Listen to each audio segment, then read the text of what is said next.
여러분, 오늘 말씀은 어떤 예배를 드릴까라는 제목으로 여러분과 말씀을 나누려고 합니다.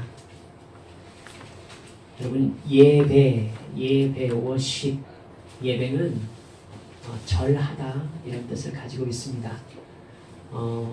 격식이죠. 의례입니다. 구약의 출애굽기, 레위기, 민수기 여러분들 모세오경을 읽으셔서 잘 알고 계실 겁니다. 성경 전체는 어쩌면 하나님을 대하는 의례나 격식으로 가득하다고 해도 과언이 아닙니다. 여러분,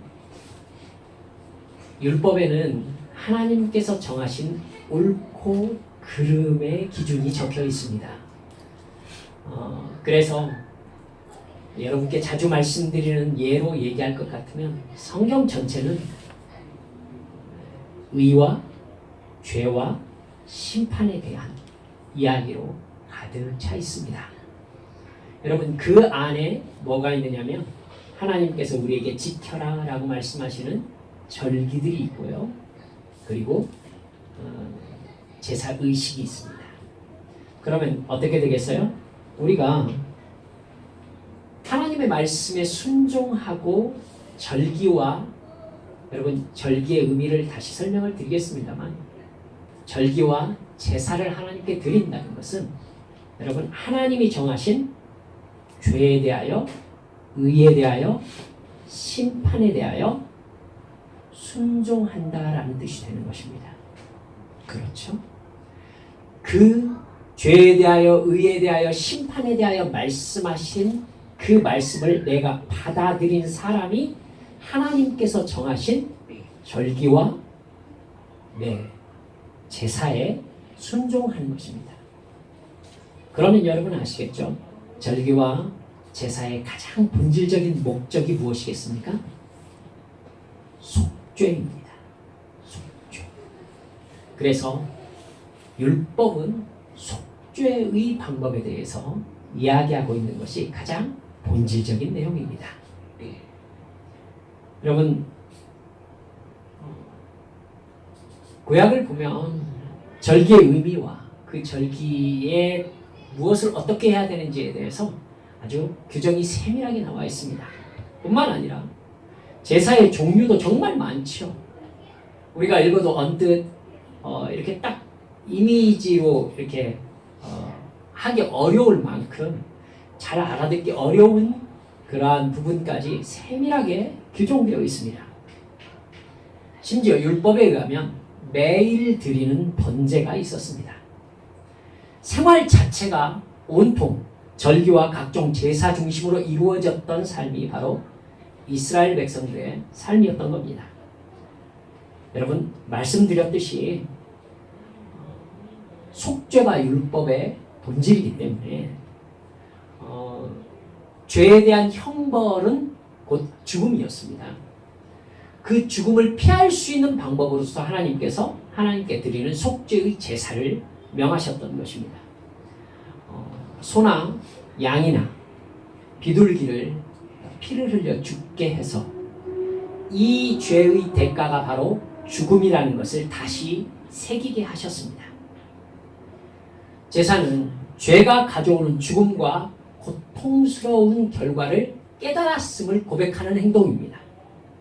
그리고 그 죄를 사해 주시기를 청원하는 행동이 바로 제사가 되는 것입니다.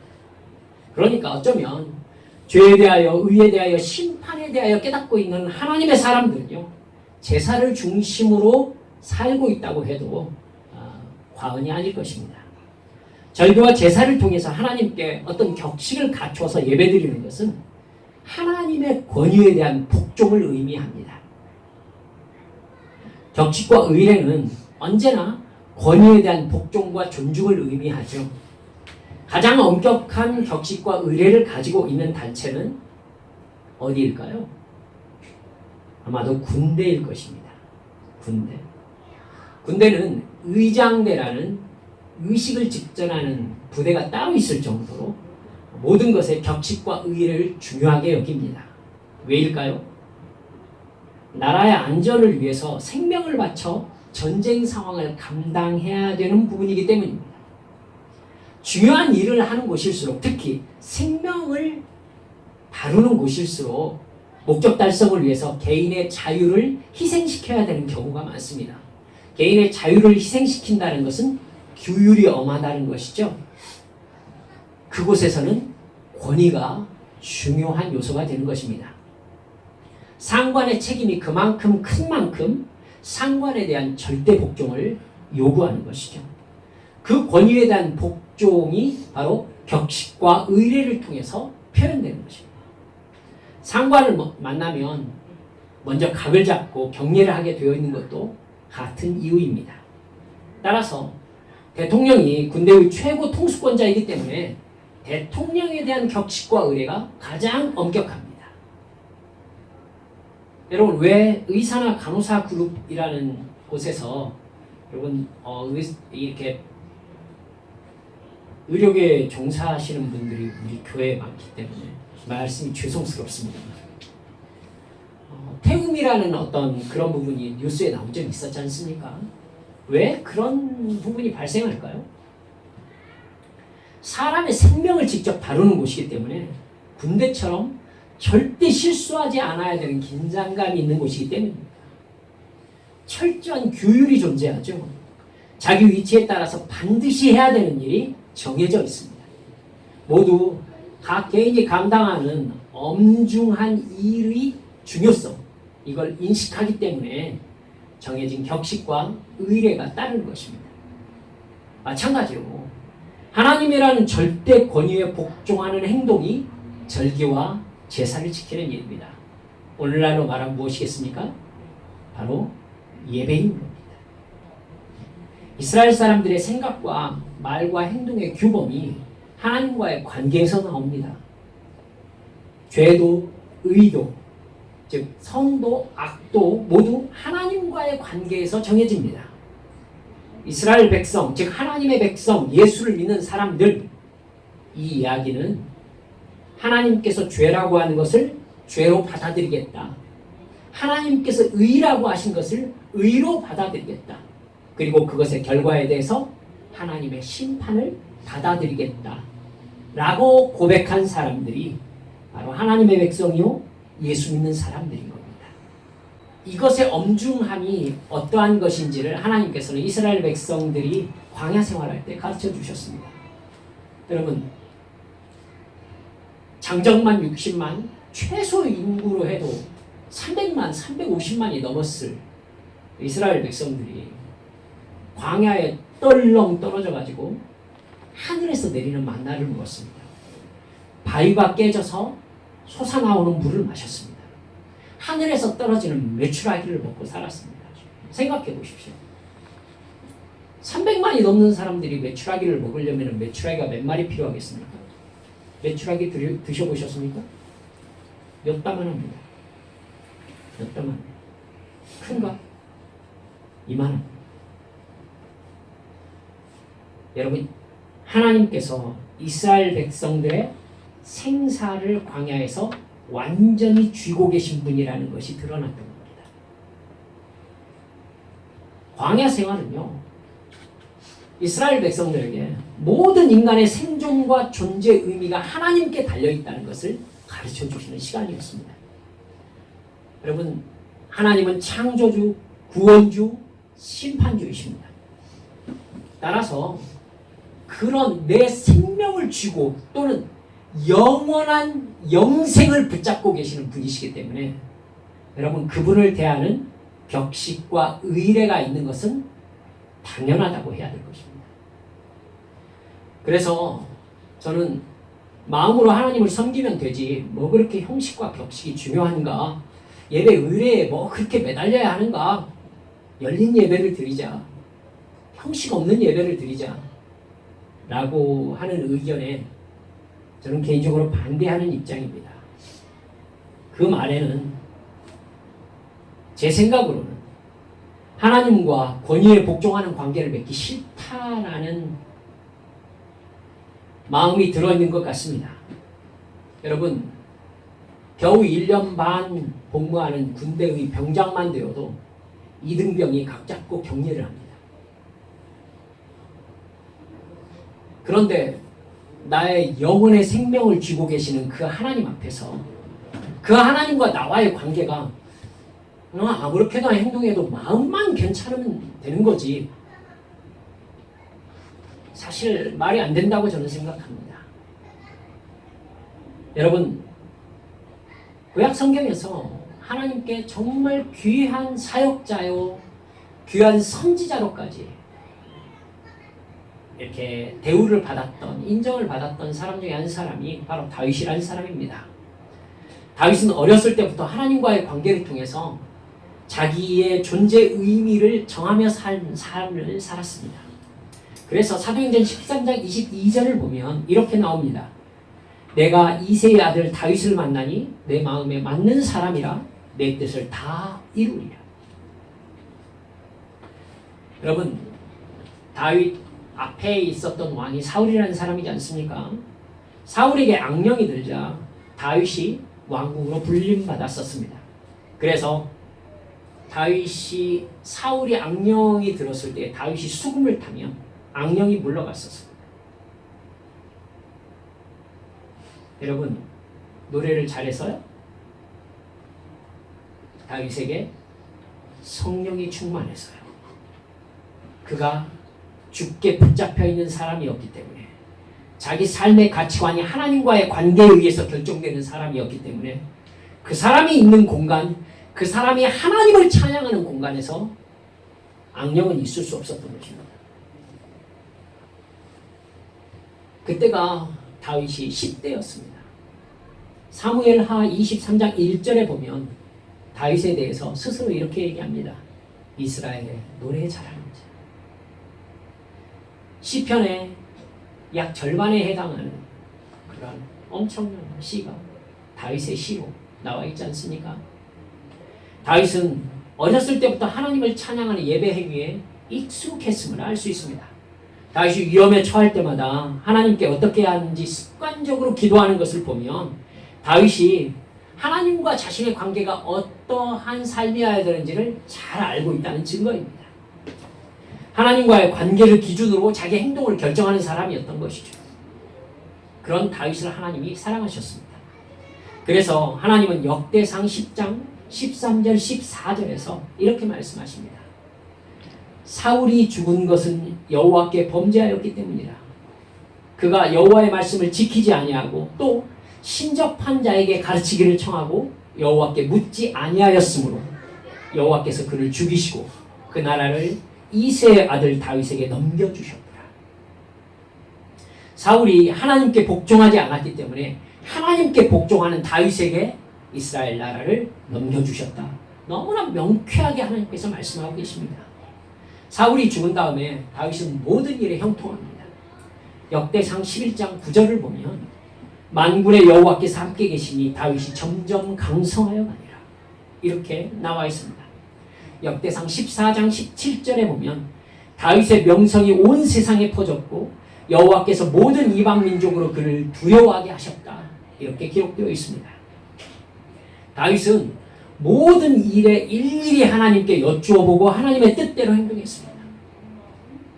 그러자 하나님께서 그를 도와주셔서 그의 나라가 강성해지고 하나님이 이스라엘의 신이신 증거가 강하게 드러났던 것입니다. 여러분, 이러한 다윗이 하나님과의 관계에 결정적으로 실수를 통해서 예배의식을 배우는 장면이 성경에 나옵니다. 다윗은 나라의 시스템을 세운 다음에 바로 하나님의 임재 상징인 언약궤를 예루살렘으로 모셔옵니다. 여러분, 처음에 다윗은요, 마음으로 자기가 하나님을 사랑하는 자기의 열정에 붙잡혀서 행동을 합니다. 이게 역대상 13장에 나오거든요. 여러분, 벳세메스 사건을 기억하고 계시죠? 블레셋으로 언약궤가 갔다가 거의 블레셋 주요 도시가 난리가 나지 않습니까? 언약궤가 다곤실을 부러뜨려 버리고 엄청난 병으로 블레셋이 고통받게 됩니다. 이게 언약궤 때문이라고 생각하면서 이 언약궤를 이스라엘로 돌려보내지 않습니까? 사람이 가져다 주는 것은 간단한 일이었습니다. 근데 이 일이 하나님으로부터 말미암는 일이 분명한가? 블레셋 사람들도 그것을 알아야 했기 때문에 그들은 전나는 암소 둘을 수레를 끌게 하고 수레를 새로 짜서 거기에다가 언약궤를 얹어 놓았었습니다. 그리고 한쪽은 베세메스 길로 올라가는 이스라엘 땅으로 올라가는 길이었고 그 다음에 한쪽은 블레셋 땅으로 가는 산거리로 이 수레를 몰고 가게 했죠. 사람이 끌고 가지 않았습니다. 그래서 전나는 암소 둘이면은 송아지가 있기 때문에 여러분 움직이지 않습니다. 블레셋 사람들이 이게 진짜 하나님의 역사인지를 알려고 여러 장치를 마련했다는 거 여러분 아실 거예요. 여러분 암소가 움직이려고 하겠습니까? 움직이지 않는단 말입니다. 그리고 그 암소가 가도 블레셋 쪽으로 돌면은 하나님께서 역사하신 게 아니다 라고 그들이 생각하려고 마음먹었던 겁니다. 그러니까 이거 이중장치가 되어 있는 거잖아요. 그리고 수레를 가게 합니다. 그런데 성경이 감동적으로 기록하고 있죠. 여러분 전나는 암소 둘은 한 마리도 아니고요. 두 마리가 수레를 끌고 가는데 베세메스 지역으로 그냥 올라갑니다. 그리고 성경에서 얘기하죠. 좌우로 치우치지 않아요. 여러분 이건 굉장히 감동적인 사건이었습니다. 이스라엘 백성들에게 혹은 블레셋 사람들에게 두려운 사건이었고요. 그걸 다윗은 정말 인상적으로 기억하고 있었을 것입니다. 이스라엘 백성들 사이에서 그게 크게 회자되고 있었을 테니까요. 다윗이 그걸 생각해낸 겁니다. 그래서 다윗이 예루살렘으로 언약궤를 운반하려고 할 때에 수레를 새로 짰습니다. 그리고 똑같이 소에다 매서 뒤에다가 언약궤를 실었던 겁니다. 그리고 여러분 역대상 13장 8절을 보면요 이렇게 나와요. 다윗과 이스라엘 온 무리는 하나님 앞에서 힘을 다하여 뛰놀며 노래하며 수금과 비파와 소고와 재금과 나팔로 연주하니. 여러분 이 행사를 다윗이 온 이스라엘의 국가 행사로 기획했다는 걸 여러분 아실 수 있을 겁니다. 그러니까 다윗이 하나님께 드리고자 했던 그 마음과 정성만큼은 의심할 바가 없었던 겁니다. 지금 다윗은 자기의 영광을 위하고자 하는 게 아니에요. 정말 하나님께 간절히 하나님의 영광을 드러내고 이 나라가 하나님 것이라는 민족적 행사를 기획한 것입니다. 그런데 그때 앞에서 소가 뛰었습니다. 그리고 그 수레를 몰던 우사가 언약궤가 여러분 언약궤는 상자예요. 그래서 뚜껑이 덮여 있단 말입니다. 그래서 뚜껑이 열리면은 쏟아지고 굴러 떨어지잖아요. 그러니까 붙잡을 수밖에. 우사가 언약궤를 붙잡습니다. 그때 하나님께서 진노하사 우사를 예전 성경에는 그냥 원색적으로 표현하고 있어요. 우사를 찢으십니다. 제가 원어를 한번 살펴보았더니 그냥 죽은 게 아니라 몸이 찢겨 죽은 것을 의미하는 단어였습니다. 여러분 분위기가 어떻게 됐겠어요? 완전히 싸게 식었겠죠. 얼마나 놀랐겠어요 다윗이. 지금 자기가 하나님께 드리고자 하는 이 마음은 의심할 바가 없는 이 상황인데 하나님께서 왜 이렇게 하시는가 라는 그런 생각 안 들었겠어요? 여러분 하나님이 너무 하신다는 생각 드십니까? 우리 기억해야 합니다. 예배는 하나님께 드리는 의식입니다. 언약궤는 그런 식으로 운반되어서는 안 되는 것이었습니다. 더구나 블레셋 사람이 아니라 이스라엘 백성들이 언약궤는 어떻게 운반해야 합니까? 레위인이 채에 꿰어서 성결하게 한 다음에 지고 운반해야 되는 것이었습니다. 저는 소위 말해서 제가 귀를 의심했습니다만 예배를 즐긴다, 찬양을 즐긴다라고 말씀을 하시는 분도 계시더라고요. 예배를 즐긴다가 멋진 말로 들립니까? 마음을 중요하게 보시는 하나님께서는 형식을 싫어하십니까? 하나님을 알지 못하는 교만한 사람입니다. 인간은 창조주 하나님께 마땅히 격식과 의례를 갖추어서 예배드림으로 내 생명의 주관자이신 하나님의 권위를 인정하는 복종의 모습을 갖추어야 합니다. 그래야 합니다. 사랑하는 여러분들, 아무리 귀한 것이라도 그 귀함에 합당한 그릇에 담기지 않으면 그 귀함이 드러나지 않는 법입니다. 다윗은 역대상 15장에서 두 번째 언약궤를 모셔오면서 레위인을 모두 다 정결케 하고 레위인들을 불러서 율법이 정한 언약궤 운반 방식으로 다시 언약궤를 운반합니다. 처음과 동일하게 온 이스라엘이 축제를 벌이면서 예루살렘으로 모셔왔습니다. 다윗은 큰 찬양대를 세워서 하나님을 찬양했습니다. 그리고 역대상 16장 40절에서 42절을 보면 이렇게 나옵니다. 항상 아침 저녁으로 번제단 위에 여호와께 번제를 드리되 여호와의 율법에 기록하여 이스라엘에게 명령하신 대로 다 준행하게 하였고 또 여호와의 인자하심이 영원하심으로 그들과 함께 해만과 요두둔과 그리고 택함을 받아 지명된 나머지 사람을 세워 감사하게 하였고 또 그들과 함께 해만과 요두둔을 세워 나팔과 재금들과 하나님을 찬송하는 악기로 소리를 크게 내게 하였고 또 요두둔의 아들에게 문을 지키게 하였더라. 다윗이 하나님 앞에 행할 수 있는 모든 율법적 규정을 완전하게 지켰고 그 부분에 대해서 하나님 앞에 자기가 지킬 수 있는 격식과 의례를 완벽하게 지켜낸 것입니다.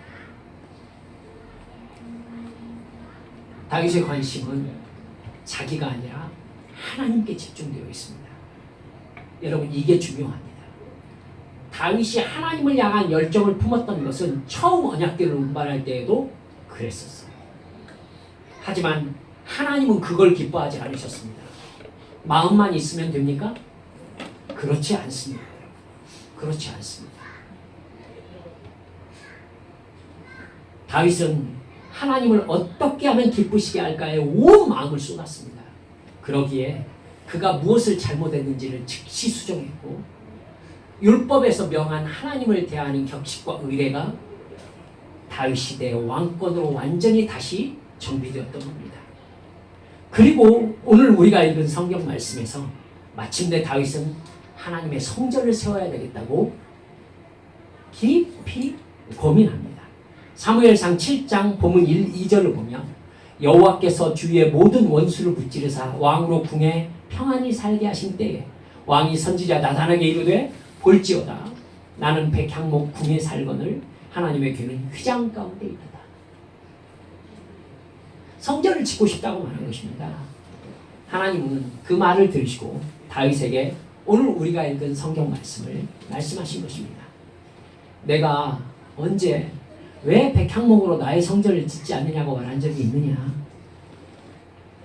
나는 목자인 너를 데려다가 이스라엘 왕으로 삼았다. 네가 어디를 가든지 네 대적을 물리쳐 주겠다. 나는 내 이름을 위대한 사람의 이름처럼 만들어 줄 것이다.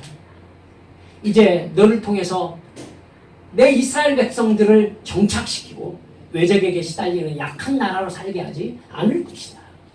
주님께서 이래 말씀하십니다. 그리고 우리가 읽은 11절 후반절을 보면 주님께서 이렇게 말씀하십니다. 여호와가 또 내게 이르노니 여호와가 너를 위하여 집을 짓고 네가 하나님의 집을 짓고 하나님 중심의 나라를 세우기를 원하는 그 마음을 내가 받았다. 그래서 네가 나를 위하여 집을 짓기 전에 내가 너를 위하여 집을 세우리라. 하나님이 먼저 다윗의 집, 즉 다윗 왕조를 튼튼히 세우시겠다는 것입니다. 다윗은요, 그 후로 성전을 세우는 일이, 건물을 세우는 일이 자기의 사명이 아닌 것을 깨닫습니다. 그리고 아들 솔로몬 때에 하나님께서 허락하시는 일이라는 걸 깨닫고 솔로몬이 성전을 지을 수 있는 모든 재료들을 완벽하게 갖춥니다. 완벽하게 갖춥니다. 그래서 솔로몬은 심지어 아버지 다윗으로부터 설계도까지 받습니다.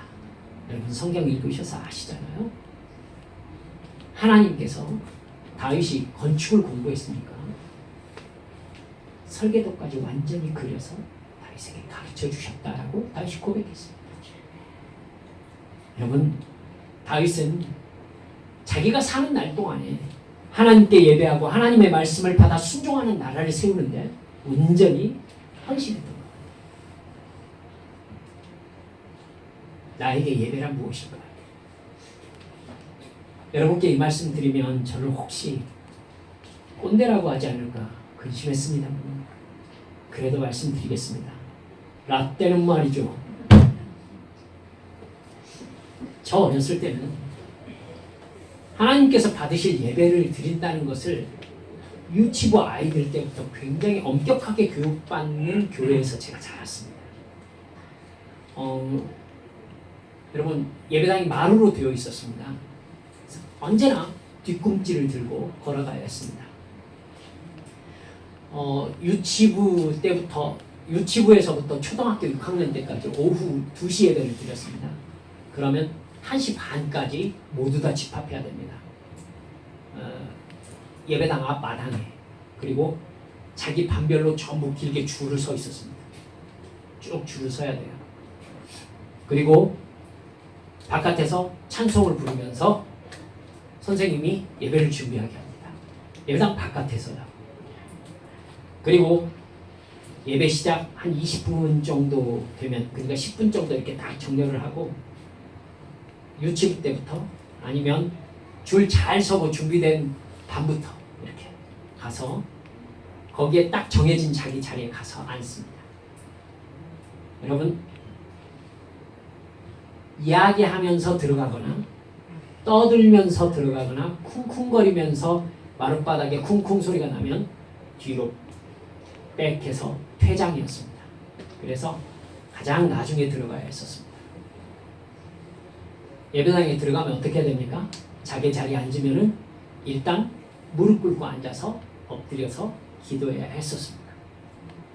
저는 예배가 끝날 때까지 무릎을 꿇고 예배를 드렸습니다. 양반 자세로 앉았던 기억이 저는 거의 없습니다. 권하고 싶지는 않습니다. 제 발목이 그래서 약해졌어요. 저는 하나 꼰대처럼 말씀드리겠습니다. 제 예배 시간에 절대로 떠들지 않았습니다. 저는 설교자를 정말 집중해서 쳐다보았습니다. 저는 예배 시간에 졸아본 적이 한 번도 없습니다. 어린 마음에 저는 하나님이 무서웠고 그 하나님께 정말 잘 보이고 싶었습니다. 저는 그러한 교육이 저에게 꼭 필요했다라고 생각합니다. 하나님은 우리가 최선을 다해서 정성을 다해서 격식과 의례를 갖춘 예배를 주님 앞에 드릴 때에 그걸 또 받으실 자격이 있으신 분이십니다. 누가 봐도 하나님의 권위 앞에 복종하는 모습을 보이는 그런 태도로 예배 드려야 되는 게 맞는 거 아닙니까? 그 모습을 통해서 그 사람이 하나님을 누구라고 생각하는지 보여지는 거 아닙니까? 예배 시간에 우리는 하나님을 향하여 얼마나 집중되어 있습니까? 여러분 예배 시간에는 다른 것을 하면 안 됩니다. 말씀에 집중하는 것 외에 다른 것을 하면 안 돼요. 아주 긴급한 일이 아니라면 움직이지 않으셔야 합니다. 설교자의 설교를 하나님의 말씀으로 들으실 줄 아셔야 합니다. 우리가 왜 성찬식을 합니까? 나의 죄를 대속하시려고 채찍에 맞으시고 찢기신 예수님의 몸을 기념하기 위해서 우리는 빵을 찢어서 먹습니다. 나의 죄를 대속하시려고 흘리신 피를 기념하기 위해서 피 색깔인 포도주를 마십니다. 그냥 무시해도 될 만한 형식적인 것입니까? 여러분 사도 바울은 고린도 교회에 너희들이 성찬을 무시함으로 말미암아 잠든 자도 있다라고 말씀하고 계십니다. 하나님의 살과 피를 모욕하는 자를 하나님이 살려두지 않으시겠다라고 말씀하고 계신다는 걸 여러분 쉽게 넘기시면 안 됩니다. 여러분 마음만 중요합니까?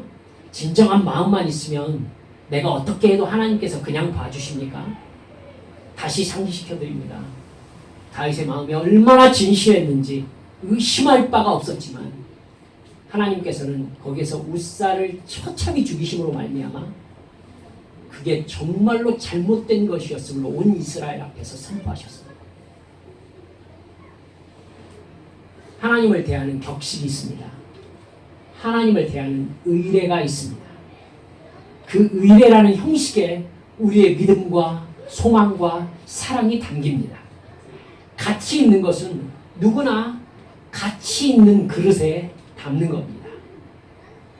우리의 예배가 내 생명을 구원하신 하나님께 드리는 의식이라면 제대로 마음을 담은 형식과 태도에 담아서 드려야 합니다. 그렇게 마땅히 드려야 하는 예배를 하나님께 드릴 때에 하나님께서 그 예배를 기뻐 받으시고 무엇을 약속하십니까? 내가 너의 집을 세우리라. 너의 집을 세우리라. 저는 이 말씀이 절대 가볍게 느껴지지 않습니다.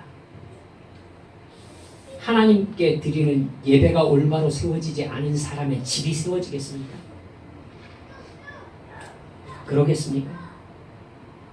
하나님께서 내게 주신 구원의 기쁨, 하나님께서 내게 주신 그 십자가의 사랑에 대한 온전한 감사를 하나님께 드릴 줄 모르는 사람의 집을, 그의 가정을, 그의 후손을 하나님께서 세우시겠습니까?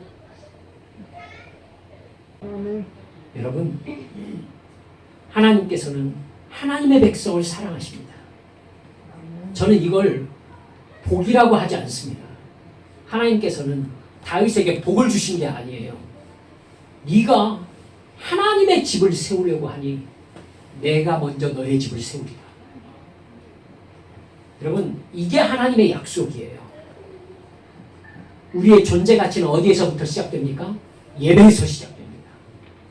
예배에서 시작됩니다.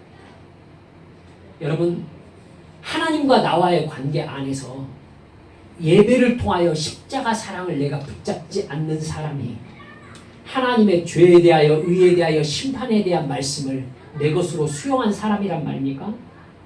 앞뒤가 맞지 않지 않습니까? 우리의 예배가 나에게 어떤 의미인지 한 번 더 생각합시다. 그러셔야 합니다. 그러셔서 우리 안에 예배가 예배로 제대로 자리 잡혀서 창조주 하나님, 구원주 하나님, 심판주 하나님이 나의 예배를 통하여 영광을 받으실 때에, 나에게 하나님이 되실 때에, 여러분, 내 삶에서도 나의 진정한 보호자요, 나와 동행하시는 하나님이 되어주시는 것입니다. 사랑하는 여러분들, 그 하나님 앞에 예배를 올바로 세워드리십시오. 하나님 앞에 여러분의 온 몸과 마음과 정성을 다해서, 여러분의 물질과 여러분의 모든 힘을 다해서 하나님을 경배하십시오. 저에게 잘 보이라는 얘기가 아닙니다.